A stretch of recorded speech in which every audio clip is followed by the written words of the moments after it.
ஃப்ரெண்ட்ஹுட்ஸ் மக்களுக்கு வணக்கம். இன்னைக்கு நம்மளோட நிகழ்ச்சியில நம்ம யாரை பத்தி பேச போறோம் அப்படின்னா சூப்பர் ஸ்டாரை பத்தி தான் பேச போறோம். இதுக்கு முன்னாடி அவரை பத்தி நிறைய வீடியோஸ் நாம பேசியிருக்கோம். முக்கியமா கூலி படம் வர்றதுக்கு முன்னாடியில இருந்து அந்த படம் வந்ததுக்கு அப்புறம் வரைக்கும் நிறைய அப்டேட்ஸ் அவரை பத்தி நாம கொடுத்திருக்கோம். லாஸ்டா படையப்பா படம் பத்தியும் நாம பேசியிருந்தோம். அந்த வகையில இப்போ சூப்பர் ஸ்டார் 50 ஆண்டு காலத்தை சினிமாவில் நிறைவு பண்ணிட்டாரு. ஸோ அவருடைய படங்கள் கிட்டத்தட்ட 174வது படம் இப்போ பண்ண போறாரு.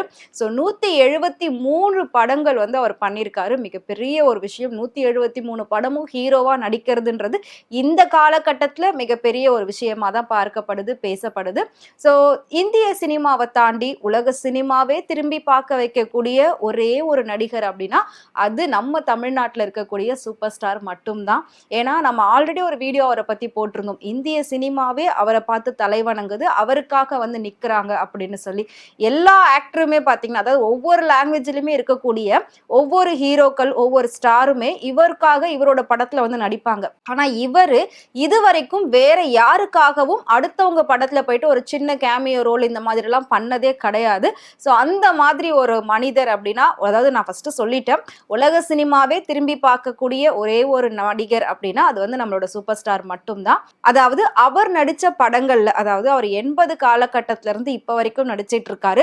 ஆனா ஒரு சில படங்கள்ல அவர் அந்த மாஸ் மூமெண்ட், அந்த பீக் மூமெண்ட்டை நம்மளால மறக்கவே முடியாது. கண்டிப்பா இப்பவும் அந்த படத்தை எத்தனை தடவை டிவியில திருப்பி திருப்பி திருப்பி ரிப்பீட்டடா போட்டுட்டே இருந்தாலும் நாம ஃபர்ஸ்ட் டைம் எப்படி பார்ப்போமோ அதே ஒரு எண்தோடு தான் அந்த படத்தை பார்ப்போம். ஸோ அந்த மாதிரி மாஸ் மூமெண்ட் என்னென்ன அப்படின்றது தான் இந்த வீடியோல நம்ம பார்க்க போறோம். வாங்க பார்க்கலாம். ஸோ சூப்பர் ஸ்டார் ரஜினிகாந்த் ஆரம்ப காலகட்டத்தில் வில்லனா அறிமுகமாகி அதுக்கப்புறமா அவர் ஹீரோவா நடிச்சிருந்தாரு. ஸோ எது எப்படி போனாலும் நான் சொன்ன மாதிரி ஒரு சில படங்கள் இப்ப வரைக்கும் யாராலையும் மறக்கவே முடியாது. ஸோ அதுல முக்கியமான முதல் படம் எது அப்படின்னு கேட்டீங்கன்னா 1997 வெளிவந்த அருணாச்சலம் அப்படிங்கிற படம். இந்த படத்தோட இயக்குனர் Sundar C. So Sundar C and super ஸ்டாரோட காம்போ இப்போ 174வது படத்துல இணைய போகுது அப்படின்னு சொல்லி எல்லாருமே பெருசா பேசியிருந்தோம். ஏன்னா அதை பத்தி கமல் ட்வீட் போட்டிருந்தாரு. ஸோ போட்டோலாம் போட்டு அதிகாரப்பூர்வமாவே ஒரு அனௌன்ஸ்மெண்ட் கொடுத்திருந்தாங்க.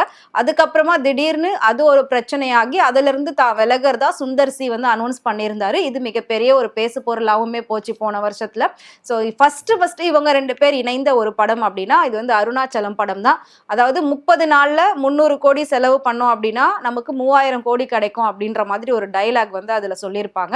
ஸோ எந்த அளவுக்கு ஒரு சாதாரண மனிதரா இருக்க முடியுமோ அந்த அளவுக்கு அவர் சாதாரண மனிதரா இருப்பாரு. ஸோ அதுக்கப்புறம் பணக்காரரா ஒரு டிரான்ஸ்மிஷன் காட்டியிருப்பாங்க. அது வேற லெவல்ல இருந்திருக்கும். ஒரு சாதாரண மனிதர் டு பணக்காரன் அது எப்படி இருக்கும்ன்றது நம்ம எல்லாருக்குமே தெரியும். அந்த ரோலை மிக சிறப்பா பண்ணக்கூடிய ஒரு நடிகர் அப்படின்னா அது சூப்பர் ஸ்டார் மட்டும்தான். அந்த கேரக்டருக்கு அவரை தவிர வேற யாராவது அங்க செட் ஆயிருப்பாங்களான்னு கேட்டா கண்டிப்பா செட் ஆகியிருக்கவே மாட்டாங்க. அதுலயும் முக்கியமா பாத்தீங்கன்னா வடிவுக்கரசி அம்மாவோட கேரக்டருமே ரொம்ப சூப்பரா இருக்கும். அவங்க ஒவ்வொரு டைமும் அருணாச்சலத்தை கூப்பிட்டு பேசும்போது ரொம்ப நெகட்டிவா பேசுவாங்க. நீ ஒண்ணுமே இல்லாதவன், உன் கழுத்துல அந்த ருத்ராட்ச கொட்டையை தவிர வேற எதுவுமே உனக்கு இல்லை அப்படின்ற மாதிரி ரொம்ப அவமானப்படுத்தி பேசுவாங்க. அங்க உடஞ்சி போன ரஜினி அடுத்ததா தன்னோட அப்பாவை பத்தின உண்மை தெரிஞ்சுக்கிட்டு பணக்காரரா நிற்கும் போது வேற லெவல்ல இருக்கும். ஸோ அப்போ தியேட்டர்ல ஆடியன்ஸ் கிளாப் பண்ணாதவங்க யாருமே இருக்க முடியாது. அதுலலாம் ஆரம்பிச்சதுதான் அவருடைய ஒவ்வொரு படத்துக்குமே ரொம்ப இம்ப்ரூவ் பண்ணி அந்த இன்ட்ரோவா இருக்கட்டும், இன்ட்ரோக்கு அடுத்து வரக்கூடிய திருப்பி ஒரு கம்பேக்கா இருக்கட்டும். ஸோ இந்த மாதிரி எல்லா விஷயமும் டைரக்டர்ஸ் பார்த்து சூப்பர் ஸ்டாருக்காகவே பண்ண வச்சாங்க. ஸோ ஒரு சாதாரண மனிதரா இருந்து பணக்காரரா, அதாவது அருணாச்சலமா மாறி வரும்போது அது வேற மாதிரி தெரிஞ்சிருக்கும். ஸோ அந்த ஒரு பீக் மூமெண்ட்டை யாராலையும் மறக்கவே முடியாது. அடுத்ததா 1995 வெளிவந்த முத்து படம். இந்த படம் 1995 வெளிவந்தது தமிழ்நாட்டுல. ஆனா ஜப்பான்லயுமே இந்த படம் மிகப்பெரிய அளவுல போச்சு. ஏன்னா சூப்பர் ஸ்டாரை பொறுத்த வரைக்கும் உலகம் ஃபுல்லாவே ரசிகர்கள் இருக்காங்க. அதனுடைய ஒரு முதல் அடித்தளம் அப்படின்னா முத்து படம் நம்ம சொல்லலாம். ஸோ 1998 ஜப்பான்ல இந்த படத்தை ரிலீஸ் பண்ணாங்க. தமிழ்லயே அங்க ரிலீஸ் பண்ணும்போது கூட அங்க இருந்த மக்கள் இது ரொம்பவே பார்த்து ரசிச்சதா ஒரு இன்டர்வியூல மீனாவே சொல்லியிருந்தாங்க. அந்த அளவுக்கு சூப்பர் ஸ்டாரோட நடிப்பா இருக்கட்டும், மீனாவோட நடிப்பா இருக்கட்டும் எல்லாமே வேற லெவல்ல லெவல்ல வந்து இருக்கும். இப்பவும் அந்த படத்தை போட்டா பார்க்காதவங்க யாருமே இருக்க முடியாது. அந்த அளவுக்கு சூப்பர் ஸ்டாரோட பீக் மூமெண்ட்ஸ் வந்து முத்து படத்துல ரொம்பவே அதிகமா இருக்கும். குறிப்பா சொல்லணும் அப்படின்னா அந்த படத்துலயும் ஒரு வேலைக்காரனாவே இருந்துட்டு இருப்பாரு ரொம்ப சாதாரணமா. அதுக்கப்புறமா அவர் தான் இது எல்லாத்துக்குமே சொத்துக்கு வந்து அதிபதி, அவர் தான் வந்து ஜமீன்தார் அப்படின்லாம் தெரியும் போது அவர் எந்த ஒரு ரியாக்ஷனுமே பெருசா காட்டாம அப்பவும் அவர் சாதாரணமாவே இருப்பாரு. ஸோ இது வந்து மிகப்பெரிய ஒரு பேர் பெற்ற ஒரு படம் அப்படின்னே கண்டிப்பா நம்ம சொல்லலாம். அது மட்டும் இல்லாம பாடல்கள் ஒவ்வொரு பாடலுமே வேற லெவல்ல இருக்கும். ஸோ எப்பவுமே சூப்பர் ஸ்டாருடைய ஒவ்வொரு படத்திலையுமே இன்ட்ரோ சாங் அப்படின்னாலே அது வந்துட்டு மக்களுக்கு ரொம்பவே ஒரு மோட்டிவேஷனலா இருக்கணும் அப்படின்றதுக்காக ஏழை எளிய மக்கள் கஷ்டப்பட்டு வேலை பார்க்குறவங்களுக்கான ஒரு மோட்டிவேஷனல் சாங் மாதிரி தான் இருக்கும். ஏன்னா அவரோட சாங் எல்லாமே அந்த மாதிரி தான் இருக்கும். ஸோ ஒருவன் ஒருவன் முதலாளி அப்படிங்கிற அந்த பாட்டில் வர ஒவ்வொரு வரிகளுமே தமிழ்நாட்டு மக்களுக்காகவே வந்து உருவாக்குன மாதிரி இருக்கும் வரிகள். ஸோ இது மிகப்பெரிய ஒரு வரவேற்பை பெற்ற ஒரு பாடல் அப்படின்னா அது வந்துட்டு நம்ம அந்த பாட்டை சொல்லலாம். ஒருவன் ஒருவன் முதலாளி, உலகில் மற்றவன் தொழிலாளி, விதியை நினைப்பவன் ஏமாளி, அதை வென்று முடிப்பவன் அறிவாளி. ஸோ அதை தாண்டி இந்த படத்துக்கு மிகப்பெரிய பிளஸ் வந்து நான் சொன்ன மாதிரி எல்லாமே பாடல்கள் ஹிட் ஆயிருந்தது. அதோட music director A R Rahman. So அவரோட மியூசிக் அப்படின்னா அது சொல்லவே வேணாம். இன்னைக்கு வரைக்கும் எல்லாருமே வந்து பாடக்கூடிய லெவல்ல இருக்கும், எல்லாருமே பயங்கரமா வைப் பண்ணக்கூடிய லெவல்ல இருக்கும். இப்பவும் வந்து ரீல்ஸ்ல எல்லாம் தில்லானா தில்லானா பாட்டு ரொம்பவே ட்ரெண்ட் ஆகிட்டு இருந்துச்சு. சரி, இந்த படத்துல சூப்பர் ஸ்டாரோட என்னப்பா பீக் மூவ்மெண்ட் அப்படின்னு தானே கேக்குறீங்க. எஸ், ஸோ அந்த மீனா வந்து நாடகக்காரியா இருப்பாங்க. அப்போ வந்து எஜமான் நாடகம் பார்க்க போவாரு. முத்து வந்து அதாவது சூப்பர் ஸ்டார் வந்து தரையில உட்காந்து அந்த நாடகத்தை பார்த்து ரசிப்பாரு. ஸோ மீனா வந்து முத்து கிட்ட ஒரு சேலஞ்ச் பண்ணுவாங்க, அங்க உட்காந்துட்டு நீங்க பேசலாம், ஸ்டேஜ்ல வந்து நின்று பேசி பாருங்க அப்படின்னு சொல்லி. உடனே இவரும் முத்து போயிட்டு ஸ்டேஜ்ல நின்று பயங்கரமா மாசான ஒரு டைலாக் பேசுவாரு. அதாவது இந்த இருமல், விக்கல், தும்மல், தூக்கம், பசி இதெல்லாம் வந்து எதுவும் கேட்டு வராது, தானா வரும். ஸோ கிடைக்கிறது கிடைக்காம இருக்காது, கிடைக்காம இருக்கிறது கிடைக்காது. இந்த மாதிரி வசனம் எல்லாம் பேசி ஒரு கைத்தட்டல் வாங்குவாங்க பாருங்க, வேற லெவல்ல இருக்கும். ஏமா இந்த தும்பல், இரும்பல், விக்கல், கொட்டாயி, நல்லது கெட்டது, பசி, தூக்கம், பொறப்பு, இறப்பு, பணம், பட்டம், பதவி இதெல்லாம் கேட்டு வராது, தானா வரும். வந்தாலும் ஏன் கேட்க முடியாது, போனாலும் தடுக்க முடியாது. எச்சச்ச எச்சச்ச கச்சச்ச கச்சச்சா இது வசனம். அந்த படத்துக்குள்ளவே வந்து வேற லெவல்ல கை தட்டி இருப்பாங்க இந்த வசனத்துக்காக. ஆனா ஒட்டுமொத்த தேட்டரே வந்து இந்த வசனத்துக்கு கை தட்டுச்சு. அது மட்டும் இல்லாம இப்ப வரைக்கும் நிறைய பேர் இந்த டைலாக்ஸ் எல்லாம் நம்ம யூஸ் பண்ணிட்டு தான் இருக்கும். நம்மளோட டே பை டே ரொட்டீன் லைஃப்ல இந்த டைலாக் எல்லாம் காமெடிக்கா இருக்கட்டும், இல்ல உண்மையான ஒரு விஷயத்துக்கா இருக்கட்டும், எல்லாத்துக்குமே நம்ம வந்து இதெல்லாம் யூஸ் பண்ணிட்டு இருக்கோம். சோ அந்த அளவுக்கு ஒரு முத்து படத்துல பீக் மூமெண்ட், மாஸ் மூமெண்ட் அப்படின்னா இந்த டைலாக சொல்லலாம். பெண் பார்க்க வந்த மன்னவனின் மனதை புண்படுத்திய பிறந்தநாட்டின் மகளே, ஆணின் அழகை முகத்தில் பார்க்காதே, அகத்தில் பார். மற்றவர்களின் மனதை புண்படுத்துவதற்கு பதிலாக நீ கூறிய அதே அதே பதிலை கொஞ்சம் புன்னகையுடன் கூறிப்பா. இந்த முத்து படத்துல வேலைக்காரனா எதுவுமே தெரியாது அப்படிங்கிற மாதிரி வெகுளியான ஒரு மனிதரா நடிச்சிருப்பாரு. அதுக்கப்புறம் அவருக்குன்னு மிகப்பெரிய ஒரு கஷ்டம் வரும். அதாவது அந்த வீட்டுல இருக்கவங்கள அவர் அடிச்சு துரத்தும் போது விடுகதையா இந்த வாழ்க்கைன்ற அந்த பாட்டுல அவரோட எக்ஸ்பிரஷனா இருக்கட்டும் ரொம்ப சிம்பிளா இருக்கும். ஆனா அப்படி நேச்சுரலா இருக்கும், நமக்கே அழுக வரும் அதை பார்த்தா. அந்த அளவுக்கு அவரோட பர்ஃபார்மன்ஸ் இருக்கும். விடுகதையா இந்த வாழ்க்கை விடை தருவா.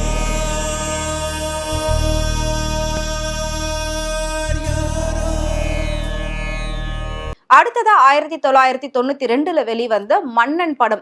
இந்த படத்துல விஜயசாந்தி ரொம்ப ஒரு போல்டான கேரக்டர் பிளே பண்ணிருப்பாங்க. சூப்பர் ஸ்டார் ஒரு கூலி தொழிலாளியா இருந்திருப்பாரு. அந்த காலகட்டத்துல வந்து ஜெயலலிதா அம்மையார் அவர்கள் வந்து சிஎம்ஆ இருந்திருக்காங்க நம்ம தமிழ்நாட்டுல. ஸோ ஏற்கனவே சூப்பர் ஸ்டாருக்கும் நம்மளோட ஜெயலலிதா அவர்களுக்கும் நிறைய வார்த்தை போர்லாம் நடந்திருக்கு. ஸோ இன்டைரக்டான ஒரு வார்த்தை போர் எல்லாமே நடந்திருக்கு. ஸோ நிறைய விஷயம் நாம வந்து கேள்விப்பட்டிருப்போம். இவர் வந்து காரை விட்டு இறங்கி விறுவிறுன்னு அந்த தெருவுல நடந்து போனதா இருக்கட்டும். சோ இந்த மாதிரி நிறைய இன்சிடென்ட் இவங்க ரெண்டு பேருக்குள்ள நடந்திருக்கு. இதுல ரஜினி வந்து ஒரு டைலாக் பேசியிருப்பாரு. அதாவது விஜயசாந்தியை கல்யாணம் பண்ணிட்டு இருப்பாரு. கல்யாணம் பண்ணதுக்கு அப்புறமா திரும்பவும் ஃபேக்டரிக்கு அதே ஸ்டாஃபா வரும்போது விஜயசாந்தி வந்து பயங்கர போல்டா இருப்பாங்க. சோ அந்த போல்டான ஒரு லேடியை பார்த்து அவர் பேசக்கூடிய அந்த மாஸ் டைலாக் வந்து வேற லெவல்ல ரீச் ஆயிருந்தது. சோ என்ன அப்படின்னா பொதுவா அவர் சொல்லுவாரு, பெண்களை நான் எப்பவுமே மதிக்கிறவன், மதிப்பு கொடுக்கிறவன் தான். சோ ஒரு பெண் அப்படின்னா ஆண்களை மதிக்கணும், ஆண் அப்படின்னா பெண்களை மதிக்கணும் அப்படின்னு சொல்லியிருப்பாரு. ஒண்ணு மட்டும் தெரிஞ்சுக்குங்க, பொம்பளைங்களை மதிக்கிறவன் தான் ஆம்பளை, ஆம்பளைங்களை மதிக்கிறவன் தான் பொம்பளை. நான் பொம்பளைங்களை மதிக்கிறவன், அண்டர்ஸ்டாண்ட்? ஸோ இதை தாண்டி பெண் அப்படின்னா அடக்கம் வேணும் அப்படின்ற ஒரு வார்த்தையும் வந்து பேசியிருப்பாரு. இது வந்து அப்போ எல்லாருமே பேசினது ஜெயலலிதா அவர்களை தான் இவர் தாக்கி பேசுறாரு. ஸோ இவர் வந்து டைரக்டா பேச முடியாம படத்துல இப்படி ஒரு டயலாக வச்சு பேசுறாங்க அப்படின்லாம் வந்து மிகப்பெரிய ஒரு சர்ச்சையாச்சு. என்னதான் சர்ச்சை ஆனாலும் இது மிக பெருசா ரீச்சும் ஆச்சு அப்படின்னே சொல்லலாம். அதே மாதிரி காக்கி சட்டை இந்த ட்ரெஸ் வந்து பாத்தீங்கன்னா சூப்பர் ஸ்டார் போட்டதுக்கு அப்புறம் தான் ரொம்ப ஃபேமஸ் ஆச்சு. அதுக்கப்புறம் ஆட்டோக்காரங்க எல்லாருமே ரொம்ப விரும்பி போட ஆரம்பிச்சாங்க. அது வரைக்கும் வந்து ஒரு யூனிஃபார்ம் அப்படின்னு நினைச்சத அதுலயே ஒரு ஸ்டைல் காட்ட முடியும், அதுலயும் ஒரு அழகு இருக்கு, அது போடுறதோ ஒரு அழகுதான், அதுதான் நம்மளோட உடை அப்படின்லாம் சொல்லி நிறைய பேர் அதுக்கப்புறம் ரெகுலரா வந்து காக்கி சட்டைகள் போட ஆரம்பிச்சாங்க. ஸோ அந்த படத்துல அந்த காக்கி சட்டை போட்டே இவர் வந்து வேற லெவல்ல ஸ்டைல் எல்லாம் காட்டியிருப்பாரு. அடுத்ததா அதே 1992 வெளிவந்த அண்ணாமலை படம். இந்த படமும் வேற லெவல்ல இருக்கும். சூப்பர் ஸ்டார் படத்தை பொறுத்த வரைக்கும் 2 பார்ட்டா இருக்கும். ஃபர்ஸ்ட் பார்ட்ல வந்து யாருன்னே தெரியாது தன்னை அப்படின்ற மாதிரி இருக்கும். அதாவது ரொம்ப ஒரு சாதாரண மனிதரா இருப்பாரு. எதுவுமே தெரியாது, யார் என்ன சொன்னாலும் அதை கேட்கக்கூடிய அதை செய்யக்கூடிய ஒரு மனிதரா இருப்பார். அப்படியே செகண்ட் பார்ட் போறப்போ அவரோட அந்த முன் ஜென்மம் முன் காலம் அதெல்லாம் தெரியும் போது வேற மாதிரி ஒரு சூப்பர் ஸ்டாரை நம்மளால பார்க்க முடியும். அதனாலதான் அவர் இன்னைக்கு வரைக்கும் நடிப்புல தனித்துவம் வாய்ந்தவரா நின்றுட்டு இருக்காரு. ஸோ இந்த அண்ணாமலை படத்துலையும் பார்த்தீங்கன்னா ரொம்ப சாதாரணமாக இருப்பார். நட்புக்காக உயிரவே கொடுப்பேன் அந்த லெவலில் வந்து இருந்திருப்பாரு. ஸோ அதில் வந்து முக்கியமாக அந்த பிரசிடென்ட் எலெக்ஷன் நடக்கும். ஸோ பிரசிடென்ட் எலெக்ஷன் நடக்கும்போது இவர் மிகப்பெரிய ஒரு பணக்காரராக உருவாகி, அதாவது அந்த பிரசிடென்ட் எலெக்ஷனில் ஃபஸ்ட்டு வேற ஒருத்தர் தான் ஜெயிக்க போறாருன்னு சொல்லி அவருக்கு எல்லாருமே கங்க்ராச்சுலேட் பண்ணிட்டு இருப்பாங்க. ஸோ அவர் பேரை அனௌன்ஸ் பண்ணிடுவாங்க அப்படின்னு எல்லாருமே வந்து அந்த மைண்ட் செட்டில் இருப்பாங்க. அதாவது அதில் அண்ணாமலை தான் பிரசிடென்ட்டாக ஜெயிச்சிருக்காரு அப்படின்னு சொல்லி அனௌன்ஸ் பண்ணும்போது அவர் அப்படியே அந்த ஸ்மோக்கிங் எஃபெக்டோட வரும்போது வேற லெவல்ல ஒரு வைப் இருக்கும். மிகப்பெரிய ஒரு சீன் வந்து அதுதான் அப்படின்னே கண்டிப்பா சொல்லலாம். ஏன்னா அதுக்கு அவ்வளோ ஆடியன்ஸ் வந்து ரெஸ்பான்ஸ் பண்ணியிருந்தாங்க. அந்த சீன் தான் அவரோட மாஸ் மூவ்மெண்ட். அந்த ஸ்மோக்கிங் எஃபெக்டா இருக்கட்டும், அது மட்டும் இல்லாம அவர் அப்படியே அந்த பிளேசர்லாம் போட்டு கோட்டு சூட்டோட நடந்து வர அந்த ஸ்டைல், இது எல்லாமே வந்து சூப்பரா இருக்கும். அதாவது ஒவ்வொரு படத்துக்கு படம் இன்ச்சு இன்ச்சா வந்துட்டு ஒரு ஐ ட்ரீட் அப்படின்னா ரசிகர்களுக்கு இந்த படம் சொல்லலாம்.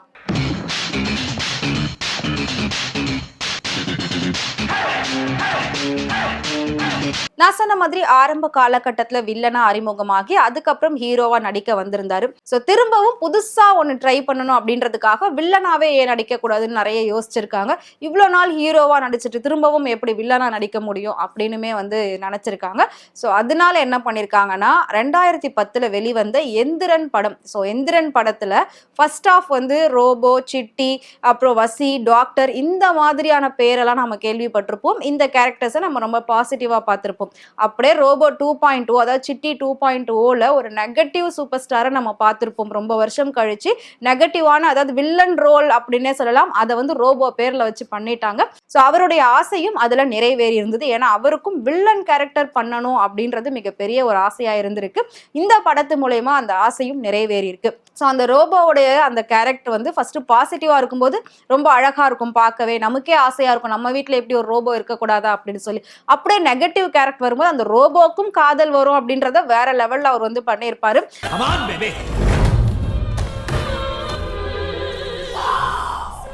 வசீகரன் பண்ணதுலயே உருப்படியான 2 காரியம். ஒண்ணுன்னா இன்னொன்னு நீ என்ன பாக்குற. Come on, give a beautiful kiss to your great. So அந்த ரோபோ சிரிக்கிறதா இருக்கட்டும், நடக்கிறதா இருக்கட்டும், பேசுறது எல்லாமே வந்து மாஸான ஒரு பர்ஃபார்மன்ஸ் கொடுத்திருப்பாரு. இதெல்லாம் வந்து வேற நடிகர்கள் வச்சு பண்ணியிருந்தா எப்படி இருக்கும்னு நம்மளால நினைச்சு கூட பார்க்க முடியாது. ஸோ இந்த கேரக்டருக்கு இவர் தான்ப்பா அப்படின்னு தான் கடவுளே அவரை நடிகரா அனுப்பியிருக்காரு. இந்த அளவுக்கு சூப்பர் ஸ்டார்ன்ற பட்டம் வேற யாருக்குமே எந்த ஒரு லாங்குவேஜிலும் எந்த ஒரு கண்ட்ரிலும் கிடைச்சது கிடையாது. ஸோ இவருக்கு தான் இதெல்லாம் முதல் இவ்வளோ அளவுக்கு கிடைக்குது. சூப்பர் ஸ்டார் கூட நடிக்கணும் அப்படின்னு நினைச்சு எல்லா ஹீரோயின்ஸுமே லைன்ல நிற்பாங்க. அவர் கூட ஒரு படமாவது பண்ணிட மாட்டோமா, ஒரு படம் வேணாம், ஒரு சின்ன கேரக்டர்ல ஒரு நிமிஷம் 2 நிமிஷம் வந்துட்டு போனா கூட போதும்பா அப்படின்ற மாதிரி எல்லாம் வந்து ஆசைப்படுவாங்க. ஆனா சூப்பர் ஸ்டார் நடிக்கணும்னு ஆசைப்பட்ட ஒரே ஒரு நடிகை வந்து ஐஸ்வர்யா ராய் தான். ஏன்னா அவரோட ஒவ்வொரு படத்துக்குமே ஐஸ்வர்யா ராயை தான் ஃபர்ஸ்ட் யோசிப்பாங்க, அவங்கள போடலான்னு கேட்பாங்க. பட் அவங்க மும்பைல பாலிவுட்ல ரொம்ப பிஸியா இருந்ததுனால எந்த படத்துலயுமே கமிட் ஆக முடியாம இருந்தது.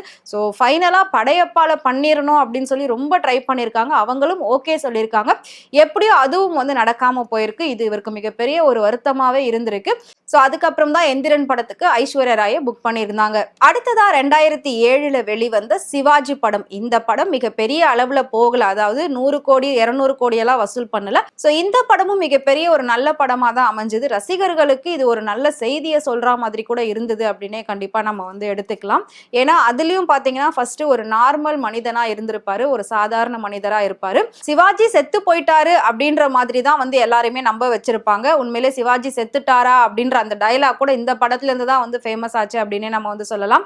ஸோ திரும்பவும் பாத்தீங்கன்னா வெளிநாட்டுல இருந்து புதுசா வருவாரு, பாஸ் மொட்டை பாஸ் அப்படின்ற மாதிரி. அந்த ஹெலிகாப்டர்ல வந்து இறங்கக்கூடிய அந்த சீனு வேற லெவல் மாஸ் மூமெண்டா இருந்திருக்கு சூப்பர் ஸ்டாருக்கு. ஸோ சூப்பர் ஸ்டாருக்கு மட்டும் கிடையாது, அதை பார்க்குற ரசிகர்களுக்கு தான் இது மிகப்பெரிய ஒரு விருந்தா அமைஞ்சுது. அந்த அளவுக்கு அந்த சீன் இருந்தது. ஸோ அதாவது ஃபர்ஸ்ட் செத்து போனவர் எப்படி உயிரோட வர முடியும் அப்படின்னு எல்லாருமே யோசிச்சுட்டு இருந்தாங்க தியேட்டர்ல ஃபர்ஸ்ட் டைம் இந்த படத்தை பார்க்கும்போது. அப்படிதான் ஒரு எக்ஸ்பீரியன்ஸ் இருந்ததாவுமே எல்லாருமே சொல்லியிருந்தாங்க. ஸோ என்ன அப்படின்னா, எப்படி ஹீரோவை சாவடிச்சாங்க, அவர் திரும்பவும் எப்படி வருவாரு, இல்ல டபுள் ஆக்ஷனா, அடுத்து குழந்தையா பிறந்து புதுசா வளர்ந்து வருவாரா, அப்படியெல்லாம் வந்து யோசிச்சுட்டு இருக்கிறப்போ அப்படியே ஹெலிகாப்டர்ல மாசா வந்து பாஸ் மொட்டை பாஸ் அப்படின்ற மாதிரிலாம் வந்து சொல்லுவாங்க. அந்த சீன் வேற லெவல்ல இருக்கும். பாஸ் மொட்டை பாஸ்.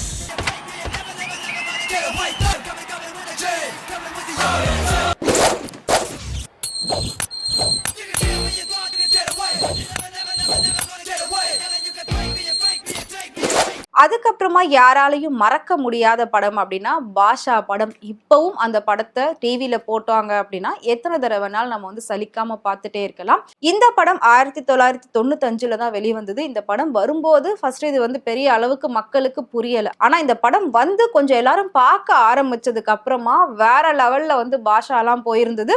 அதுல ஒவ்வொரு சீனையுமே சூப்பர் ஸ்டாருக்குன்னு மாசா காட்டியிருப்பாங்க. அதாவது ஃபர்ஸ்ட் ஒரு சாதாரண ஆட்டோக்காரன் எப்படி இருப்பான் அப்படின்னு தான் அந்த வாழ்க்கையே இருக்கும். தங்கச்சிங்களுக்காகவும் அம்மாக்காகவும் வாழக்கூடிய ஒருத்தவங்க தான் ஆட்டோக்காரங்க.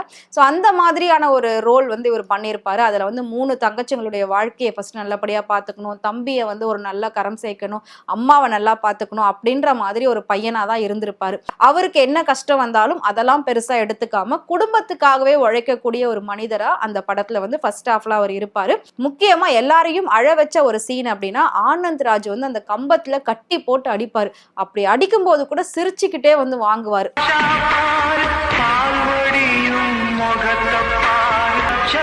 ஆனா தன்னோட தங்கச்சியை ஒருத்தர் தொட்டுட்டான்னு சொல்லும் போதுதான் அவரோட அந்த உண்மையான அந்த வெறி வந்து உள்ள இருந்து வெளியே வரும்.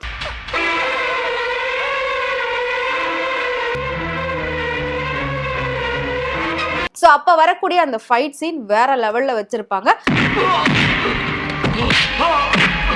இன்னொரு தடவை இந்த பக்கம் நான் உன்னை பார்த்த இடத்துலயே குழி தோண்டி புதைச்சிடுவேன். ஆனா அந்த அடி வாங்கும் போது அவர் அழுதிருக்க மாட்டாரு, சிரிச்சுக்கிட்டே தான் அந்த அடியை வாங்கியிருப்பாரு.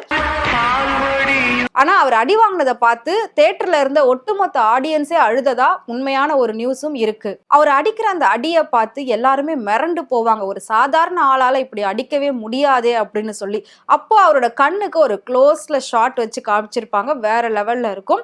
ஸோ முக்கியமா பாத்தீங்கன்னா இந்த படத்துலயும் அந்த காக்கி ட்ரெஸ்ஸை போட்டுட்டு ரொம்ப ஸ்டைலா மாசா வந்து எல்லா விஷயமும் பண்ணியிருப்பாரு. இப்பவும் ஆட்டோ ஸ்டாண்ட்ல ஆயுத பூஜை கொண்டாடினாங்க அப்படின்னா இந்த பாட்டை போடாம இருக்கவே மாட்டாங்க. ஸோ அந்த ஆட்டோக்காரன் பாட்டு அவ்வளோ அளவுக்கு ட்ரெண்டா இருக்கும். நான் ஆட்டோக்காரன் நாளும் தெரிஞ்ச ரூட்டுக்காரன், நியாயமுள்ள ரேட்டுக்காரன், நல்லவங்க கூட்டுக்காரன். இப்பவும் நிறைய பேர் ஆட்டோக்கள்ல போறப்ப வரும்போது டிராவல் பண்ணீங்க அப்படின்னா தெரியும், இந்த பாட்டை கண்டிப்பா எல்லா ஆட்டோக்காரங்களுமே வச்சிருப்பாங்க.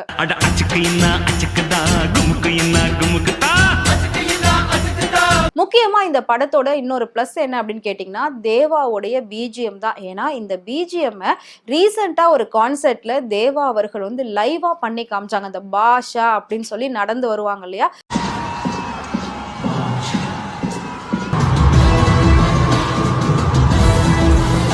ஸோ அந்த மியூசிக்கை லைவா பண்ணி காட்டியிருப்பாங்க.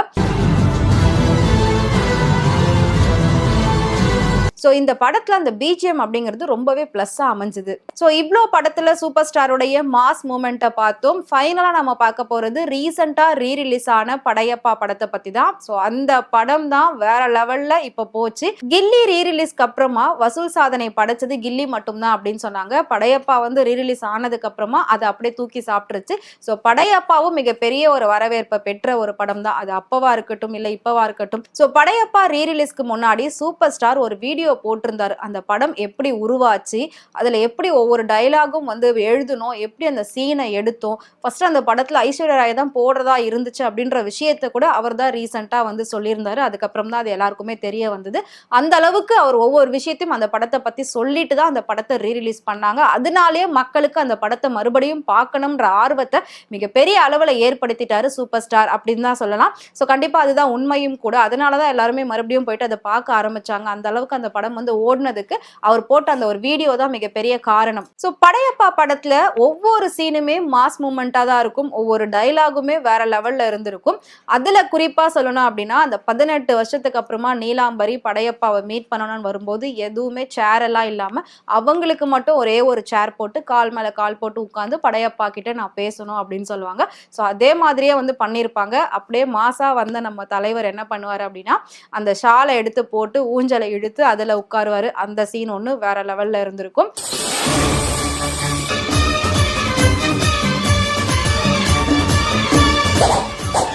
ஃபர்ஸ்ட் ஹாஃப்ல வந்து நீலாம்பரி படையப்பாவை கல்யாணம் பண்ணிக்கணும்னு ஆசைப்படுவாங்க. அப்பா அவர்கிட்ட சொத்து இருந்ததுன்னு சொல்லி எல்லாருமே ஓகே சொல்லிடுவாங்க. திரும்பவும் சொத்தெல்லாம் போனதுக்கு அப்புறமா அவங்க வேணான்னு சொல்லிடுவாங்க.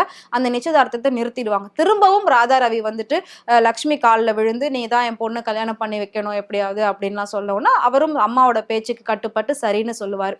ஸோ லக்ஷ்மி அவங்களும் பார்த்தீங்கன்னா மறுநாள் உடனே வந்து நீலாம்பரியை நிச்சயம் பண்றதுக்காக போவாங்க. ஆனால் அதுக்கப்புறமா தான் அவங்க வந்து சௌந்தர்யாவை தான் நிச்சயம் பண்ண போறாங்கன்றது அங்கே எல்லாருக்குமே தெரியும். ஸோ நிச்சயம் பண்ணிட்டதுக்கு அப்புறம் அவங்க லக்ஷ்மி அவங்க பேசக்கூடிய ஒவ்வொரு டயலாகும் வேற லெவல்ல இருக்கும். படையப்பா என்னோட பையன் வந்து கற்பூர மாதிரி, அவன் வந்து யாரு ஏத்துனாலும் ஒரே ஜோதி தான் அப்படின்ற மாதிரி எல்லாம் வேற லெவல்ல வசனம் பேசியிருப்பாங்க. ஸோ அதுல நம்மளோட தலைவரோட மாஸ் மூமெண்ட் என்ன அப்படின்னு கேட்டீங்கன்னா அப்படியே வந்து படையப்பா போய் என் மருமகளை கூட்டிட்டு வான்னு அவங்க சொன்ன உடனே அவர் அப்படியே ரம்யா கிருஷ்ணாவை தாண்டி போயிட்டு சௌந்தர்யாவோட கையை பிடிச்சி கூட்டிட்டு வரும்போது அப்படின்னு சொல்லி ஒரு ஹைக்கெல்லாம் வந்து கொடுப்பாரு. வேற லெவல்ல இருந்திருக்கும். ஸோ இந்த மாதிரி ஒவ்வொரு படத்துலையுமே சூப்பர் ஸ்டாருடைய மாஸ் மூமெண்ட்டை ரசிகர்கள் பார்த்து பார்த்து ரசிச்சு அந்த மூமெண்ட் எல்லாத்தையும் நம்ம வந்து பார்த்துருக்கோம். ஸோ நான் சொல்லும் போது கண்டிப்பா உங்க எல்லாருக்குமே வந்து ரீக்ரியேட் ஆயிருக்கும் அப்படின்னு நினைக்கிறேன். நான் சொன்ன இவ்வளோ சூப்பர் ஸ்டார் படங்கள்ல உங்களுக்கு எது ரொம்ப பிடிக்கும் அப்படின்றத மறக்காம எங்களுக்கு கமெண்ட் பாக்ஸ்ல கமெண்ட் பண்ணுங்க. இதே மாதிரி சினிமாவை பத்தியும் சினிமா நடிகர் நடிகைகளை பத்தியும் டே பை டே இன்ட்ரெஸ்டிங்கான விஷயங்கள் தெரிஞ்சுக்கணும் அப்படின்னு நினைச்சீங்கன்னா மறக்காம ஃப்ரெண்ட் டூ சேனலை ஃபாலோ பண்ணிக்கோங்க.